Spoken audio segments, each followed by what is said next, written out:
Wolverine, Deadpool, Sabretooth, Juggernaut, Nightcrawler. Hey guys, what's up? Welcome back to the channel. It's Cynicalex, and today I'm not going to be talking about any of those characters, but I am going to be talking about the forgotten character of the X-Force update, Warpath. I haven't built up Warpath yet, so we are going to be doing that, a full build and gameplay, but we are going to be doing things a little bit differently because unfortunately I'm broke. And if you don't know why I'm broke, you should go and watch some of the previous videos on the channel. You should familiarize yourself with what I've been doing lately as a degenerate whale, and yeah, then you'll have a bit more perspective on why we have to do this the kind of, I don't know what you want to call this, the semi-free-to-play way, the sad whales tier way, I don't know. But anyways, we're going to check out Warpath and see just how good he is. Now, because Warpath is so readily available, if you just open up any Dimension Rift nowadays, you'll probably see at least one person cracking open a Warpath Rift, and then you can just run it for free biometrics, except when you don't get it, whatever, fine.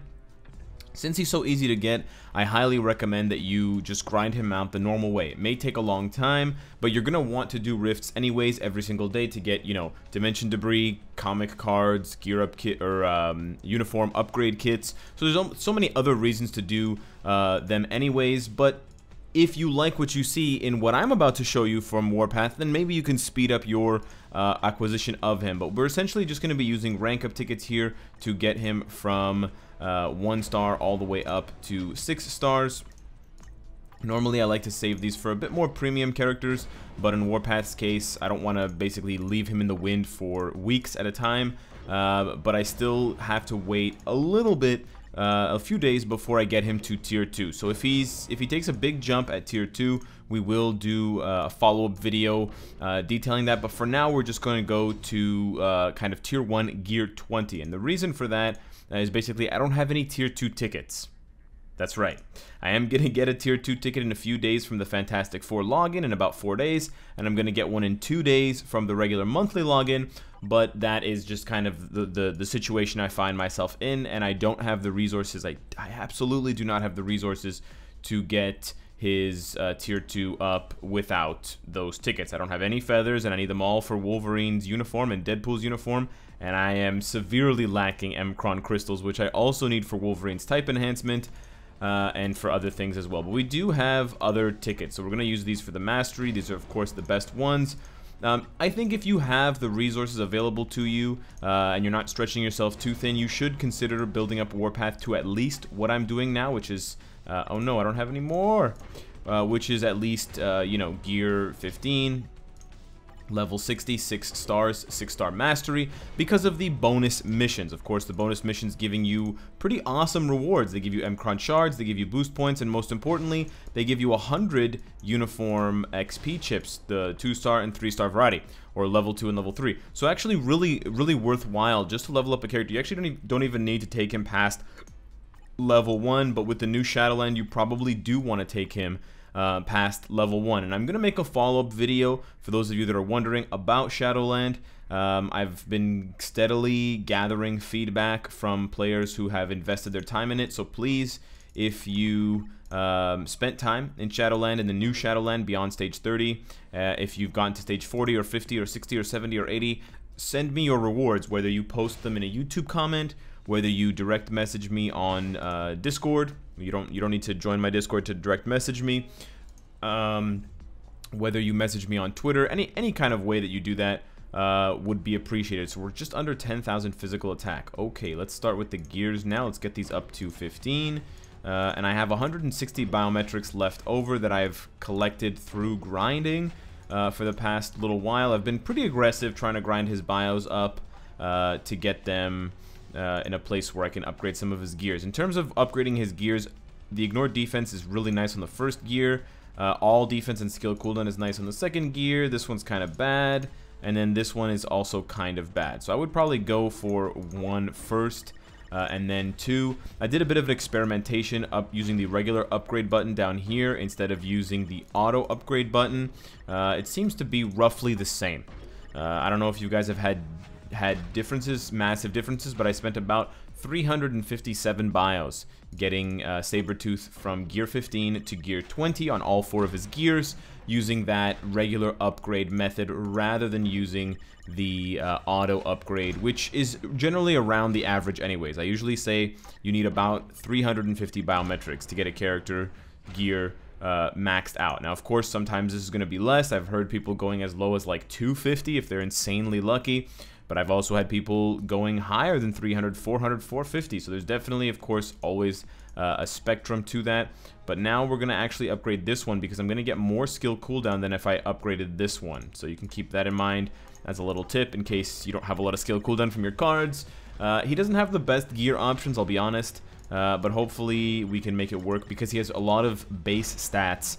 He's got a lot of base stat buffs at tier 1 and at tier 2 to his crit rate and crit damage. And he's got some nice effects on his skills. We'll get into that in just a second.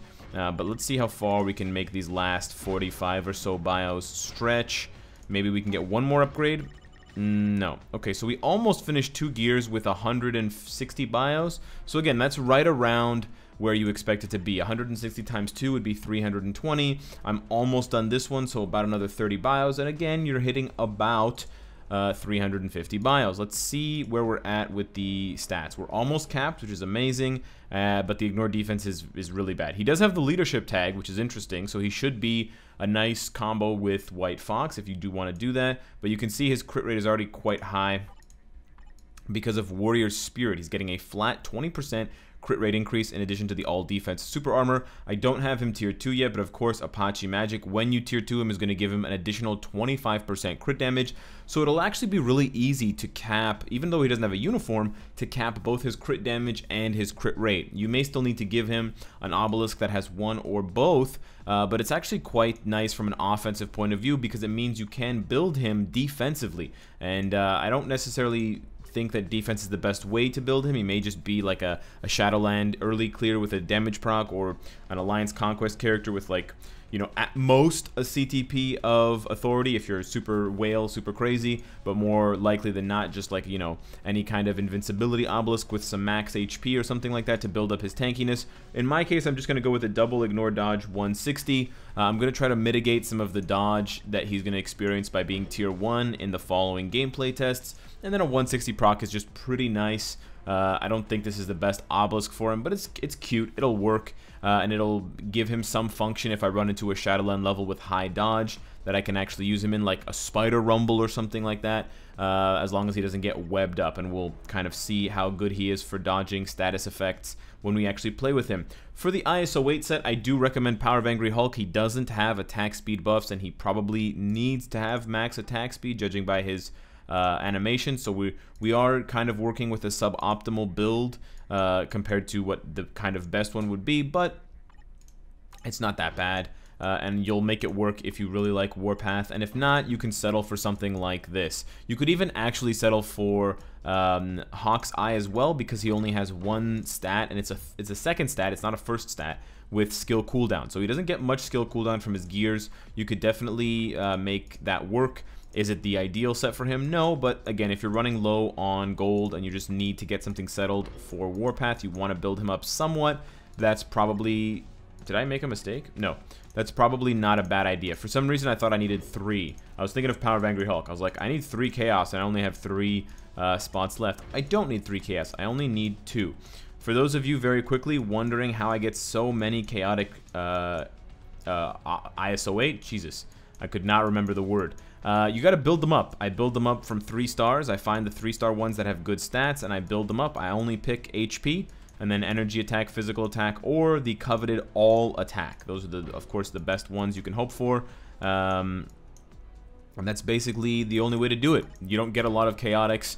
If you get lucky, you can get a 5-star or 4-star chaotic from something like Shadowland, or something like the Invisible Woman epic quest kind of side dungeon, but otherwise you just have to do it yourself. You'll get a lot of 2 and 3 stars from co-op. You can even build up the 2-star ones into 3 stars and then 3 stars into 4 stars.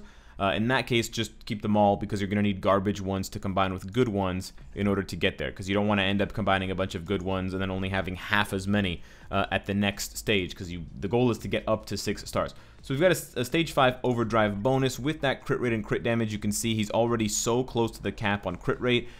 His obelisk may end up being better off with crit damage because we're about 150, and then he's going to get another, what is it, 25%? Yeah, so it'll be at 175. So you could give him a low crit damage obelisk. A CTP's lowest roll for crit damage is 25%, so you can also keep that in mind. But otherwise, you're going to go over the cap. It'll be quite easy to go over the cap with Warpath. As far as his skills go, I actually quite like them. Now, is Warpath going to be super meta? No, but he's got a lot of semi-meta abilities. He's got 3 seconds of Fracture here on this skill, and although I'm not leveling it up, the Fracture is nice. Chasing Dagger has a 2-second stun, which is also nice for comboing in Shadowland. Gliding Slash has the all defense down, which we do absolutely want to stack because we want that to go as high as possible. So we get up to -40, which is honestly not that bad. It's only 5 seconds, but it's -40. You also want to level up Gliding Slash because of the immunity. And then Strike from above, we've got just stuns and bleeds. So yeah, he seems like a really good Shadowland character. Probably could easily push 30 plus. I don't know how he's going to do you know, higher than 40 or 50, but with the leadership he might do better. He actually has all defense again on his 5th skill. Oh, that's actually really nice. So you can stack both of them, it looks like, and you can get both of those effects on top of the stun. So he might be really good for Shadowland. He might be able to solo like a 60 stage just based on all that all defense down stacking. In addition to, I mean, he's got stun there, he's got stun there, so he's got 5 seconds of stun, no, 7 seconds of stun. Do you remember when we used to calculate how many stuns characters had for Shadowland back when Shadowland was actually difficult? We can finally start doing that again. I literally haven't paid attention to how long a character can stun for in a character sort of review breakdown video in, I feel like, I want to say years, but it's definitely been at least, you know, like 8 to 10 months. So that's pretty wild to think, man, this guy's got 7 seconds of stun. That's juicy. He could lock down characters in Shadowland with that stun, but it's true. Now again, I cut myself off. I was gonna say I'm still gathering information for Shadowland to make an updated video.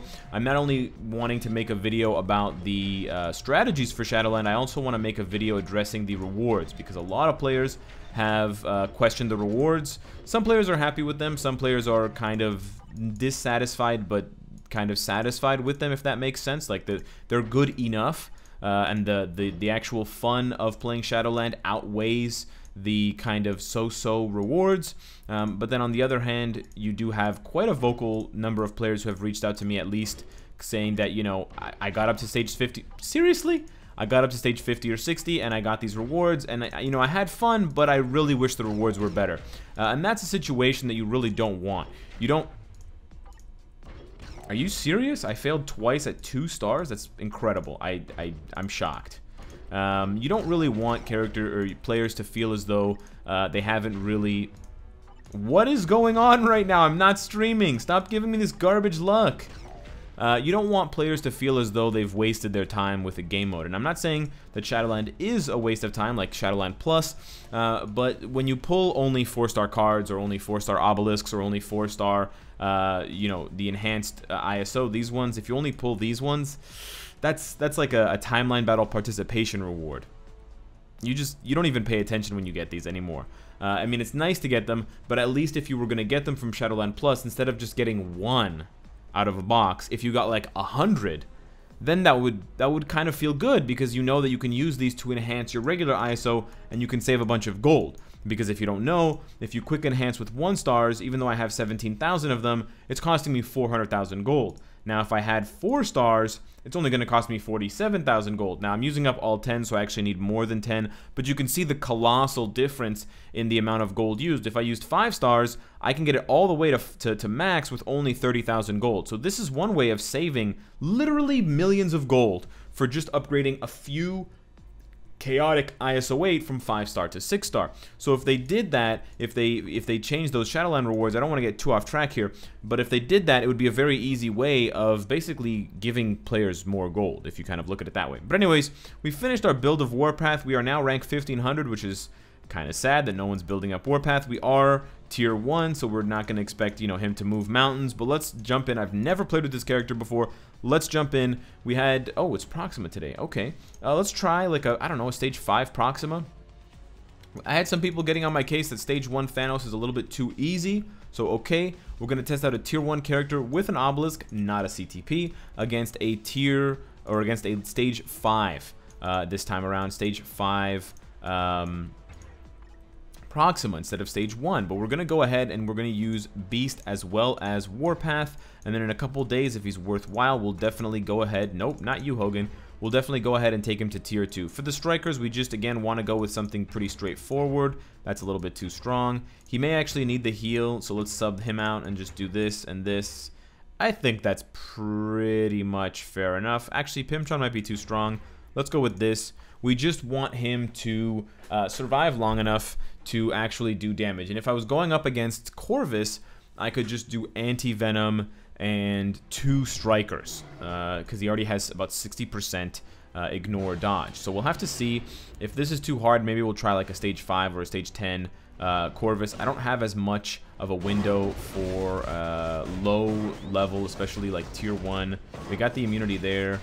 Tier 1 World Boss Ultimate clears, but he's doing pretty well. He's got a long iframe on 5, so you probably want to go 3. Ooh, look at that. Is that all defense there? All defense? Which one's all defense? 5 is all defense? Yeah, 5's got the all defense down. Definitely proccing on 5 feels really nice. 5, wow, he's killing this stage. Okay, cool. All right, I don't know. I don't really have a good barometer for tier 1, so if you guys seem impressed, of course, remember guys, I've got like stage 5 million. I've got 2,000 valor, so that also, of course, matters a ton. But he seems easy to play. It's really nice when you have a high damage skill like 5 that has all defense down, which is a premium PvE debuff, and then you also have an iframe. That's like Gambit level, you know, combination. Now, of course, the damage is not nearly as good. You got damage in the hundreds there. The damage is not nearly as good as Gambit's, but okay, so he doesn't have iframes outside of 5. He's got okay, he's got a little iframe on 4, so maybe it makes more sense. Could you imagine if he had accumulation? It might make more sense to do 5 proc and then 4, because 4 has the iframe after, and then do 3. So then just basically do 5, 4, 3, 2, 1. That's an easy way of remembering it.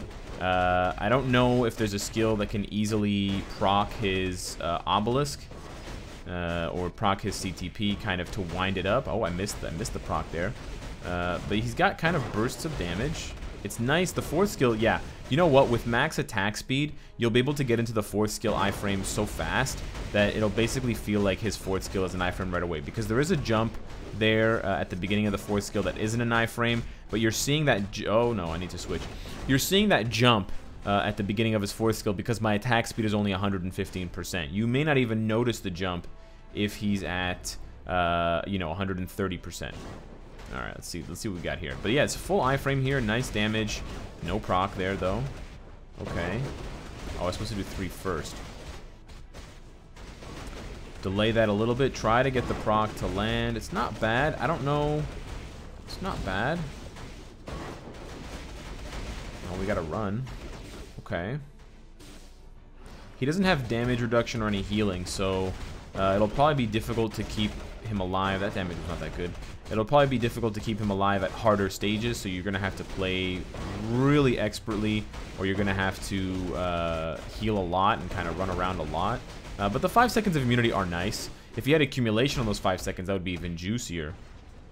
Maybe doing 2-5, actually. 2-5 seems like a nice way to proc his obelisk, because he throws out those knives, and those knives can help him. Yeah, you know what? That seems really good. The knives can help him proc. I'm getting hit. Nah, that sucks. The knives can help him proc. I actually just proc too early there.